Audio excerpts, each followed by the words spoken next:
మనం ప్రతిరోజు పూజ కోసం అని చెప్పేసి ఫ్లవర్స్ తీసుకుంటూ ఉంటాం కదండి. అయితే ఫ్లవర్స్ అనేవి కొంతమంది వారానికి సరిపడా 15 రోజులకు సరిపడా ఒకేసారి తీసుకుంటూ ఉంటారు.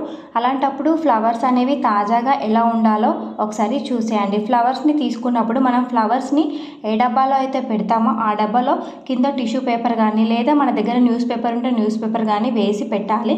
ఆ తర్వాత ఫ్లవర్స్ అన్నీ ఒత్తినట్టుగా కాకుండా కొంచెం విడివిడిగా లూజ్గా పెట్టి పైన కూడా ఒక టిష్యూ పెట్టేసి డబ్బా మూత అనేది టైట్గా పెట్టుకోవాలి. ఇలాంటి డబ్బాని మనం ఫ్రిడ్జ్లో కనుక స్టోర్ చేసుకున్నట్టయితే ఫ్లవర్స్ అనేవి అస్సలు పాడవకుండా ఉంటాయి. తేమ అనేది కొంచెం ఉన్నా కానీ ఆ పేపర్స్ పీల్ చేసుకుంటాయి కాబట్టి 15 రోజులు 20 రోజుల వరకు కూడా ఫ్లవర్స్ అనేవి అస్సలు పాడవకుండా ఉంటాయి.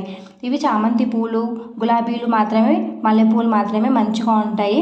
మనం ఒకవేళ మందార పూలు స్టోర్ చేసుకోవాలనుకుంటే ఈ ప్రాసెస్లో స్టోర్ చేసుకున్నట్లయితే ఒక 5-6 రోజుల వరకు కూడా పాడవకుండా ఉంటాయి. ట్రై చేసి చూడండి. ఈ చిట్కా చాలా బాగా యూజ్ అవుతుంది.